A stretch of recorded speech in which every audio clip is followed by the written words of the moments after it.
আপনারা জানেন জুলাই পদযাত্রার আজকে হচ্ছে আমাদের 29তম জেলা।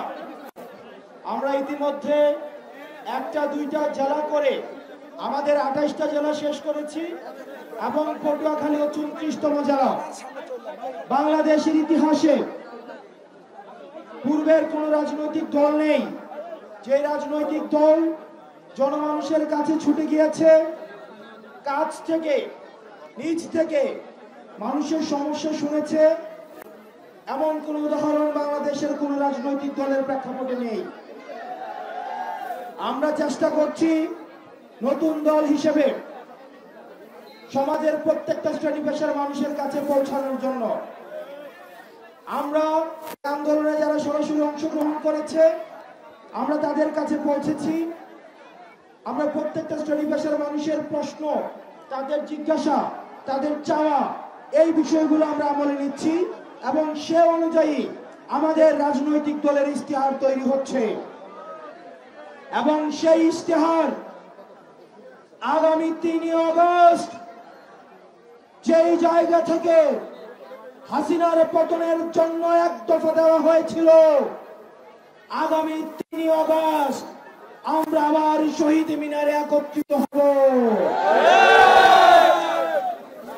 গত বছরের 3 আগস্ট ছিল হাসিনা পতনের ইশতেহার, এই বছরের 3 আগস্ট হবে স্বৈরাচার মুক্ত বাংলাদেশ গঠনের ইশতেহার। প্রিয় তরুণ প্রজন্ম, স্কুল কলেজের ড্রেস পরা আমার শিক্ষার্থীরা, পরবর্তী বাংলাদেশে আমাদের অনেক দায়িত্ব রয়েছে। আমাদের উপরে মানুষের ভরসা রয়েছে, আস্থা রয়েছে। মানুষ তখনই অভিযোগ করে যখন ওই মানুষটা থেকে প্রত্যাশা করে। মানুষ আমাদেরকে নিয়ে অভিযোগ করে কারণ মানুষ আমাদের কাছ থেকে প্রত্যাশা করে। আমাদের এই প্রত্যাশা, এই এনসিপি থেকে মানুষের প্রত্যাশা দিন দিন এই প্রত্যাশার পারদ বাড়ছে। এই প্রত্যাশার পারদের সাথে সাথে আমাদের দায়িত্ব বাড়ছে।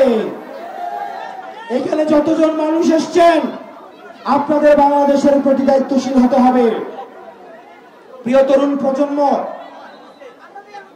প্রিয় মিডিয়ার ভাইয়েরা, আইন শৃঙ্খলা প্রশাসনের যে ভাইয়েরা রয়েছেন,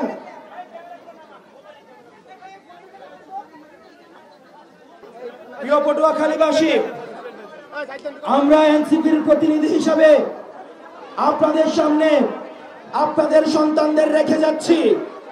পরবর্তী বাংলাদেশ বিনির্মাণের ক্ষেত্রে, পটুয়াখালীর কণ্ঠস্বর হয়ে ওঠার ক্ষেত্রে, পরবর্তীতে পুরো বাংলাদেশে পটুয়াখালীর প্রতিনিধিত্ব এনসিপি থেকে যারা করবেন তারা হচ্ছেন আমাদের জহিরুল ইসলাম মুসা ভাই। আমরা জহিরুল ইসলাম মুসা ভাইকে পরিচয় করাই দিচ্ছি।